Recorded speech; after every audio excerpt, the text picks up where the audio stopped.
इसी तुसा देते पे वे एक मैं आर्डर कंप्लीट किते इंदे च मेरे को मिले $138 150 दा ही टैक्स कट के 138 ते खुशी की खबर यह है कि क्लाइंट मेरे को $25 टिप ही दी है उसी जी मेरे को रिसीव थी है $22.5 ये तो साढ़े दे पे उसे 13/4 अज आर्डर कंप्लीट था क्लाइंट खुश थी कि मेरे को $25 की टिप ही दे गए।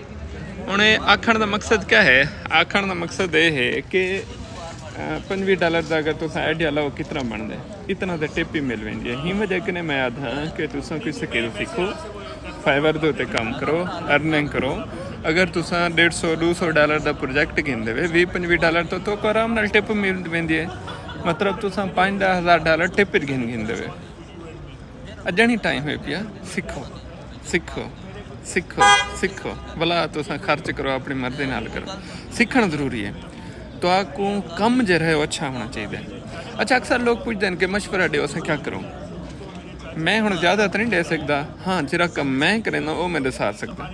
मैं क्या काम करेना? मैं सही शॉपिफाई का काम करेना, वैब डिज़ाइनिंग का काम करेना, ई कमर्स का काम करेना, वैब डिवेलपमेंट का काम करेना, कंटेंट राइटिंग का काम करेना।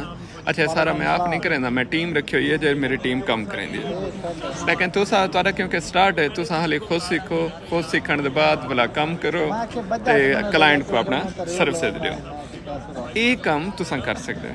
खैर ये खुशी है मैं तुहाडे नाल शेयर करके ना क्लाइंट में को सही $25-30 दिते गए वहाँ के चलो वन खा पी ऐश कर ते रिज़्क हलाल $138 ये प्रोजेक्ट के ना मिले $25 की टिप एक दिन देखो $200 अगर इम्तियाज सफला कर सकते।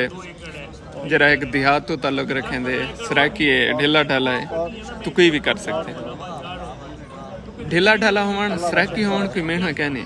हाँ अगर तुसा कम चोर है वे, अगर तुसा शॉर्टकट दे चक्करें च वे, अगर तो को राती रात अमीर थी मने भला गलत है। भला ये फील्ड तुहाडे वास्ते कहनी।